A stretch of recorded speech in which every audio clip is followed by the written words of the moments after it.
طهورا.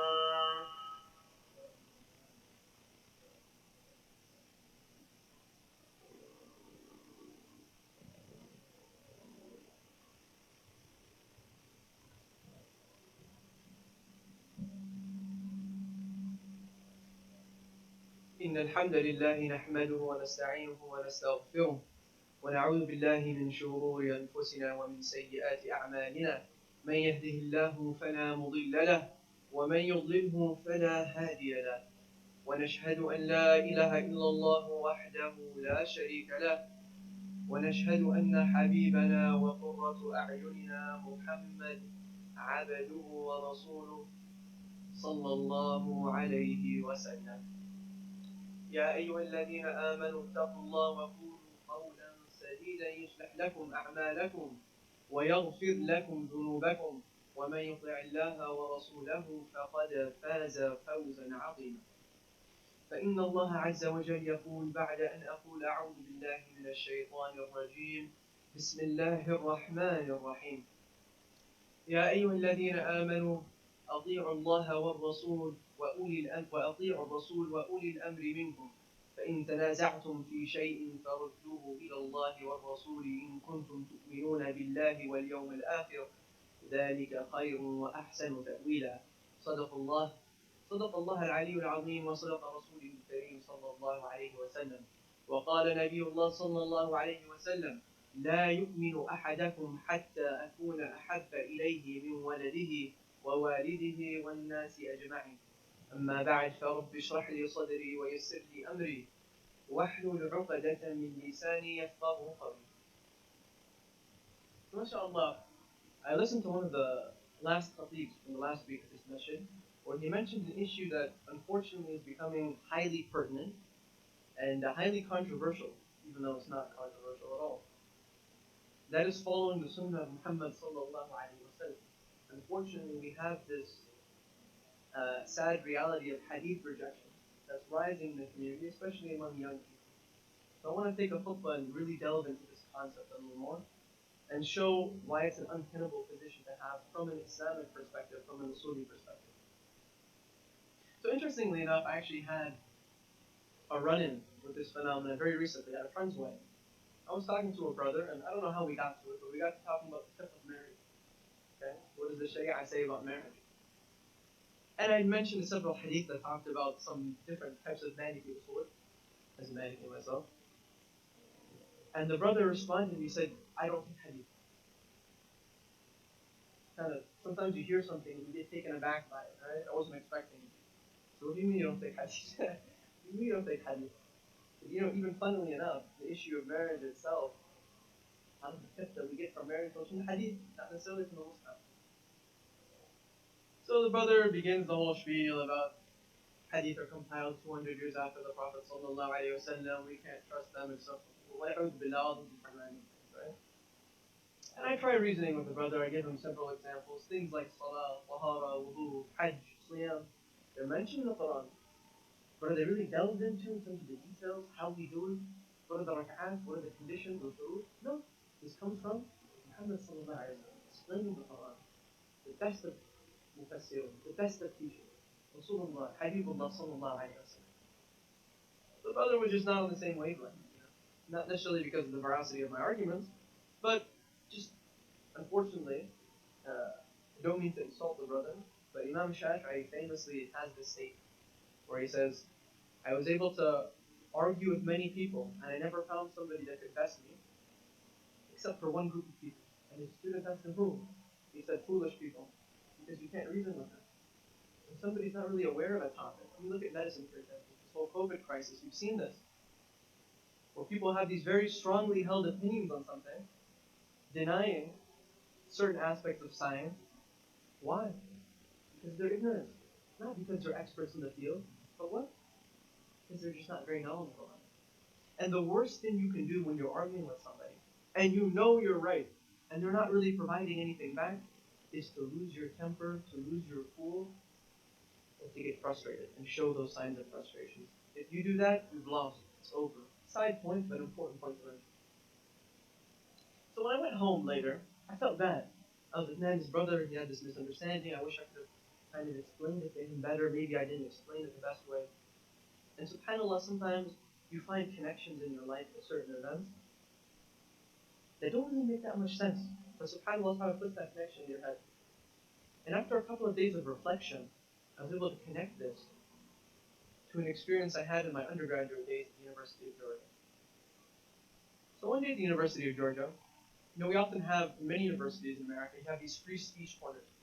You have areas where people kind of come and propagate whatever ideas they want. Political, religious, etc. You often have Christian preachers come and kind of discuss their topics and points of view. So one day there's a group of Christian preachers that came, they wanted to talk about Islam. They had some kind of like Islam booths, blah, blah, blah. And I got a text from somebody that was in the student center, and like, man, you got these guys, they're really trapping these young Muslim kids in a corner. Come, like, get over here and try to, like, defend them, whatever. Alright, let's see what's going on here. I make my way over there. Right when I get there, the brother starts talking to me about original sin, divinity of Christ, all these other, like, Christian theological concepts, why they're consistent, right? And I stopped him right there. I said, brother, that's not the first question you asked.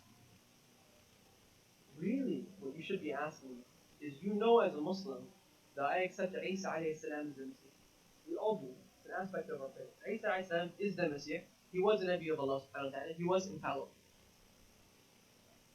Why am I not a Christian? And why am I a Muslim? That's the first question you should ask.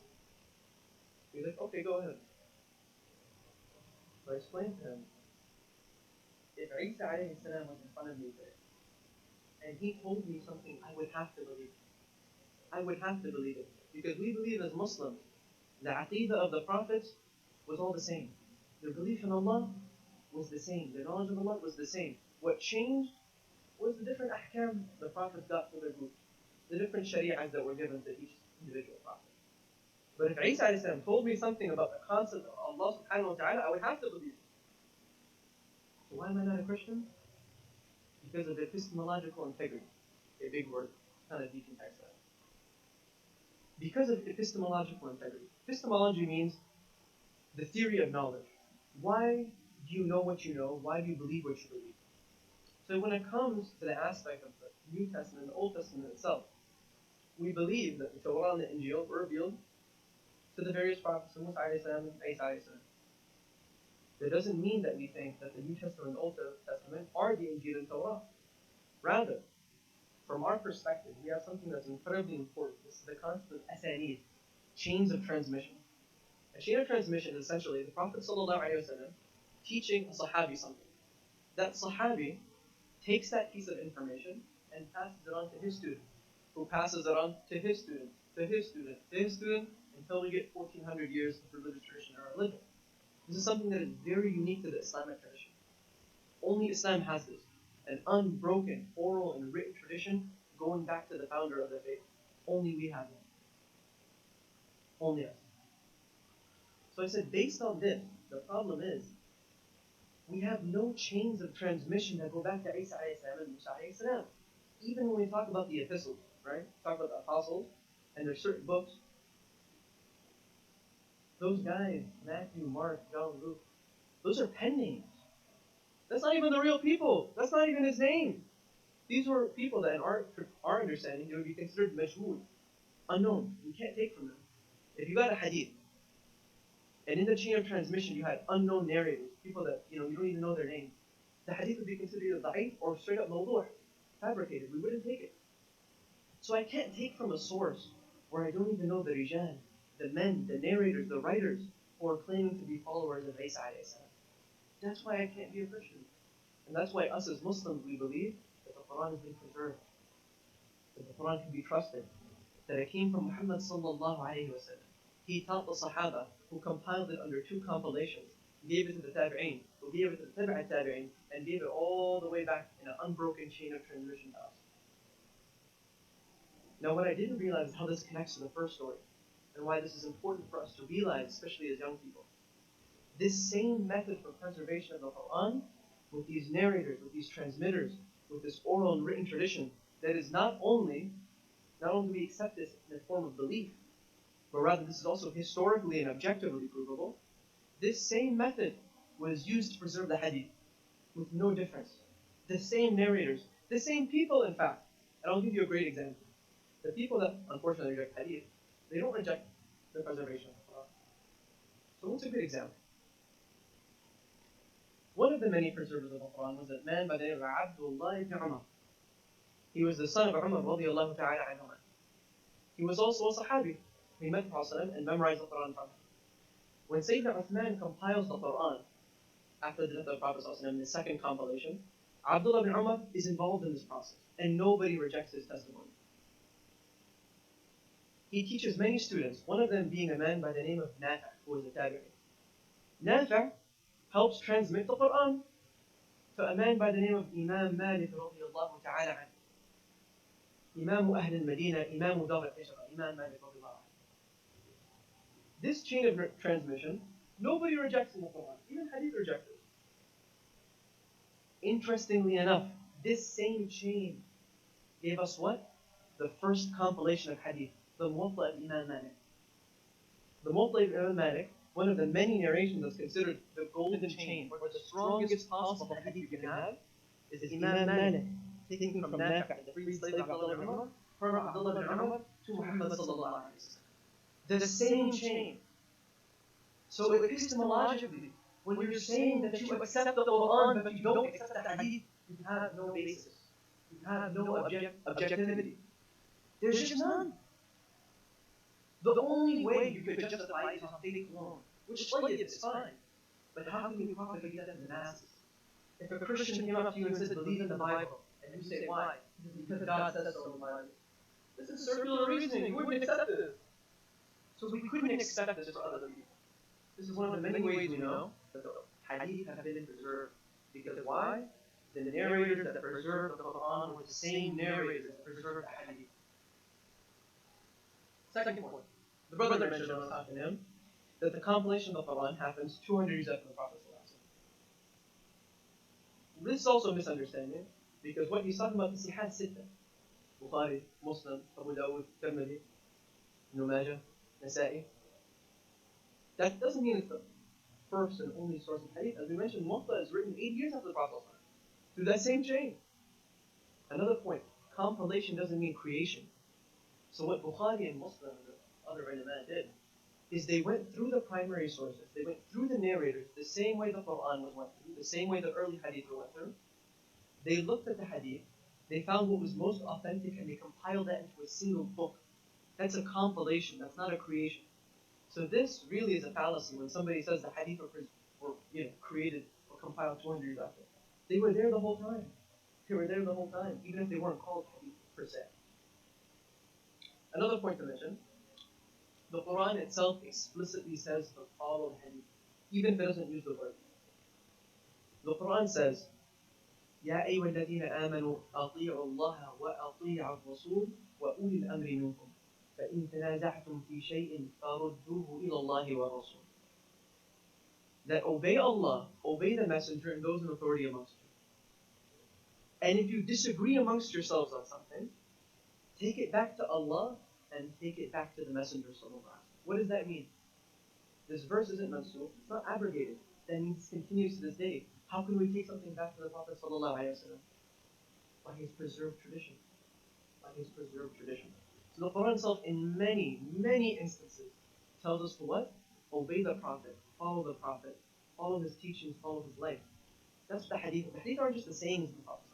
It's his mannerisms, his actions, his day-to-day, his etiquette. Additionally, I just want to bring up this one last polemical point that is often mentioned.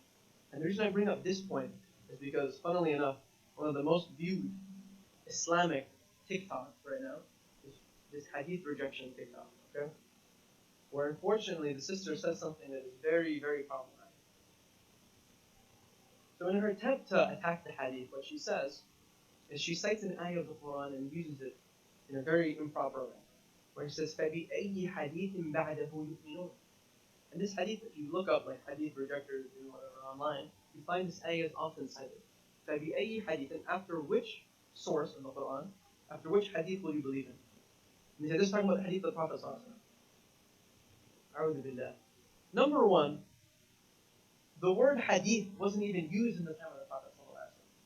So the scholars and the fuqaha, later in the Islamic tradition, when they want to scientifically and methodologically establish things, they made different terms to describe phenomena that the Prophet talked about. So for example, the word fiqh, the word sunnah mu'akkada, mustahab, mubah, makruh, makruh tahrim, tanzih, all these things. The Prophet didn't necessarily say these things, but the ulama invented these terms to describe things that were already there. Hadith being one of them. Nobody called it hadith. How can the Quran be refuting something that didn't even exist in its time? Illogical argument. More importantly, what this really shows us is actually the problem of using your own opinions to superimpose your own beliefs onto the Quran. What it reminds me of is a story from Imam Ali. Imam Ali, when he was a Khalifa, he encountered many fitan, one of them being a civil war between the Muslims. In the Battle of Siffin, his army and the army of Muawiyah are on the battlefield.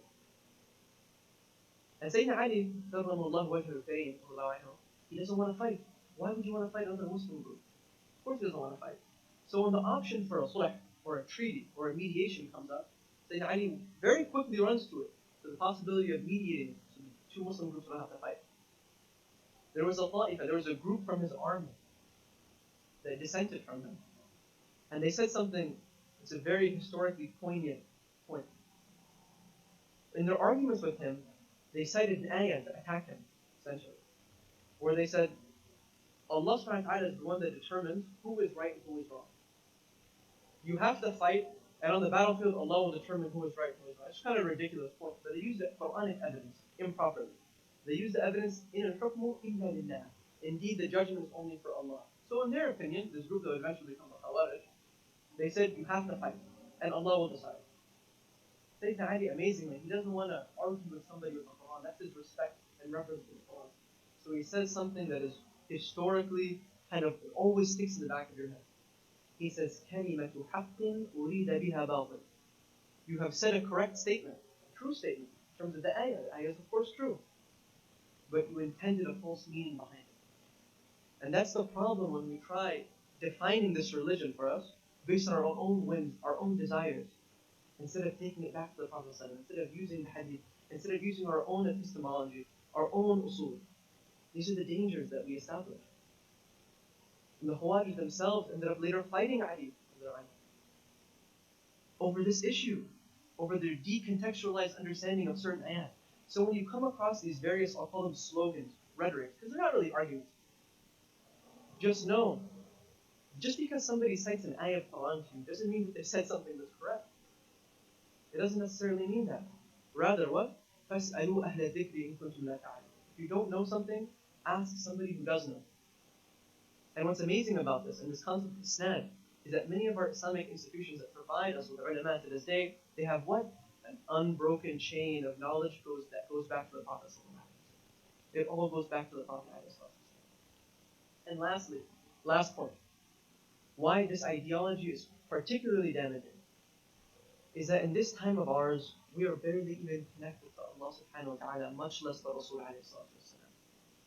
One of the last sources of connections we have with the Prophet ﷺ is through his hadith, through his sunnah, through learning about him, his life, his rulings, his etiquette, his mannerisms. By taking that away from us, by cutting ourselves off from the sunnah, what do we have from the Prophet ﷺ? What do we have? He himself says, لا يؤمن أحدكم, none of you believe until you love me more than you love your parents, your children. That's the connection we should have with the Prophet ﷺ. Additionally, فَلَا وَرَبِّكَ لَا يُؤْمِنُونَ حَتَّى يُحَكِّمُوكَ فِي مَا شَجَرَ بَيْنَهُمْ ثُمَّ لَا يَجِدُوا فِي أَنفُسِهِمْ حَرَجًا مِمَّا قَضَيْتَ وَيُسَلِّمُوا تَسْلِيمًا. None of you believe until you've taken the Rasul alayhi salatu wasalam as a final judge and arbiter and guide in all matters of your life. And you're at peace with that. How can you do that? By cutting yourself off from the Sunnah. Find ways to connect yourself not only to Allah but to His Messenger sallallahu alayhi wa sallam. He's always been there, He'll always be there for us. Even on His deathbed. What did He tell the Sahaba? Very famous statement, all of us should know this. He told the Sahaba, I can't wait to meet my brothers. They said, are we not your brothers? Ya Rasulullah. He said, you are my companions, you are my Sahaba. My brothers are the ones that come after me. They follow me without ever meeting me. And they still believe me. And on that day, on Yawm al-Qiyamah, when everybody is worried about themselves, the Rasul ﷺ will sit at the hawd, wait for us, and intercede on our behalf to Allah subhanahu wa ta'ala. The only one who will do that. We can't cut ourselves off from the Prophet sallallahu alaihi wasallam. Learn more about his life, learn about the hadith, engage in dhikr, engage in salawat ala nabi, excessive salawat ala nabi alayhi salatu. May Allah ta'ala allow us to learn more about the religion, learn more about the hadith, learn more about the Prophet sallallahu alaihi wasallam, inculcate the life and the etiquettes of the Prophet in our lives, and may Allah ta'ala allow us to get closer to the Nabi sallallahu alaihi wasallam and thus get closer to Allah subhanahu wa ta'ala. أقول قولي هذا واستغفر الله لي ولكم.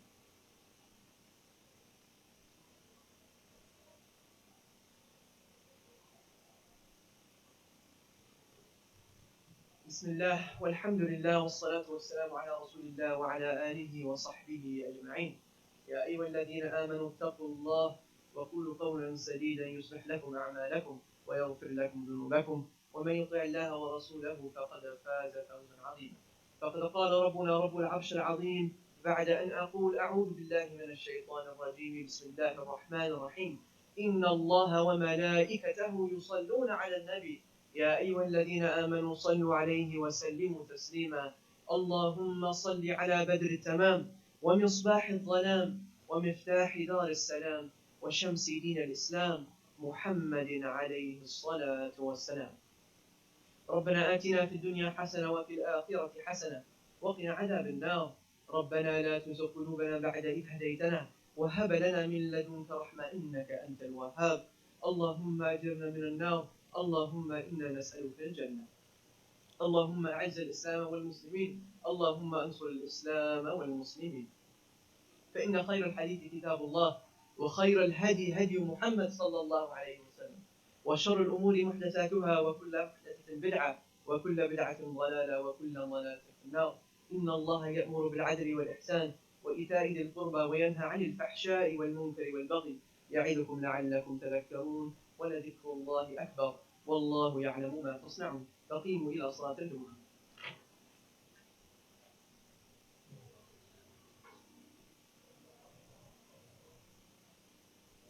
الله أكبر. أشهد أن لا إله إلا الله. أشهد أن محمدا رسول الله. حي على الصلاة حي على الصلاة وقامت الصلاة وقامت الصلاة. الله أكبر الله أكبر. لا إله إلا الله.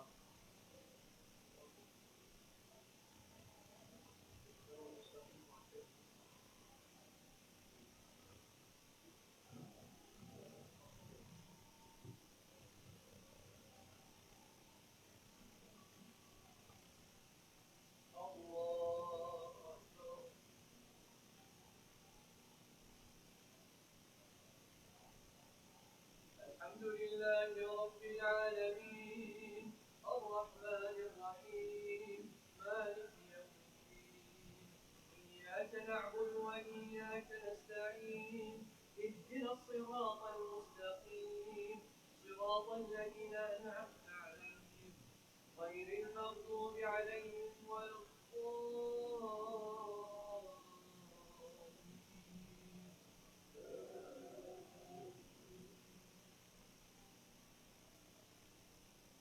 أفلح من تزكى وذكر اسم ربه فصلى بل تؤثرون الحياة الدنيا والآخرة خير وأبقى. إن هذا لفي الصحف الأولى صحف إبراهيم وموسى.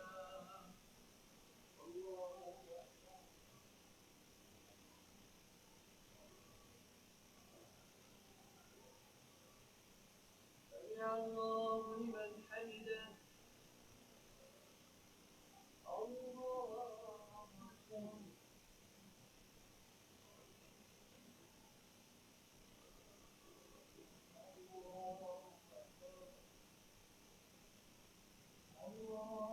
أكبر.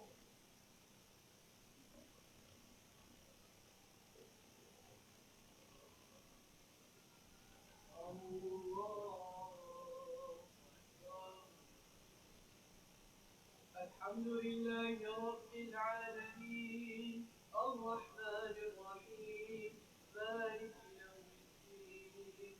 إياك نعبد وإياك نستعين اهدنا الصراط المستقيم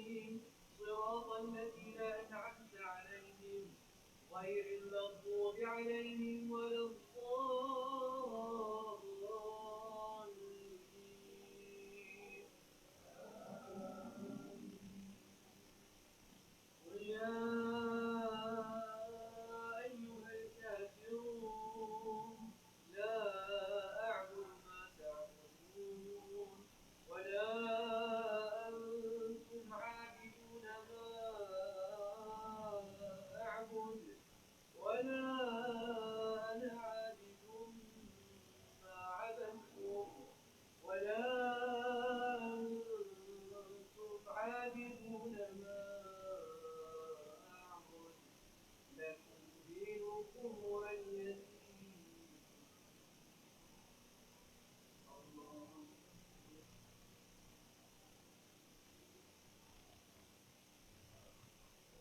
سمع الله لمن حمده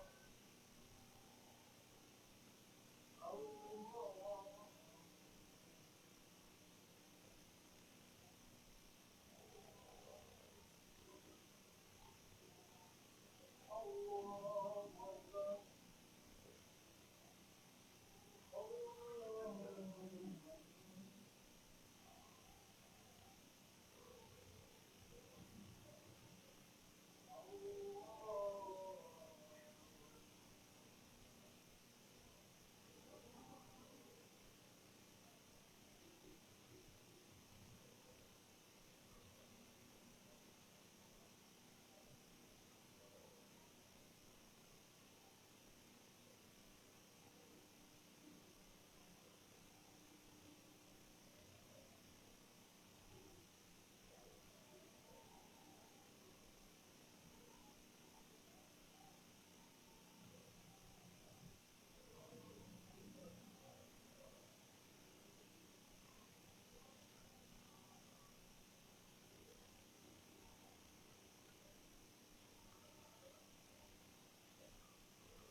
السلام عليكم ورحمة الله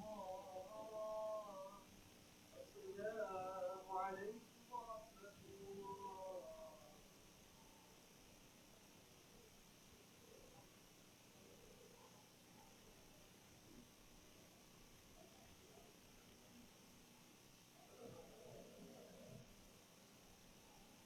بسم الله الرحمن الرحيم والصلاة والسلام على سيدنا Muhammad وآله وصحبه أجمعين. Assalamu alaikum everyone. Just 2 minutes of your time to bring you up to speed on some announcements. Tonight, inshallah, we're going to have a live streaming update on where the project is for the new building, what we call Project 99 or Vision 99. So please join us online for that presentation and Q&A session, inshallah. Next week is a big week for RCM. This is when the new Imam Ibrahim starts on Monday morning. So next weekend, inshallah, we're going to have a potluck Saturday night with Ustad Fatima and himself here in attendance. So I hope you sign up to join us for the potluck that evening. There's also going to be several events for the sisters on Friday night and Saturday afternoon.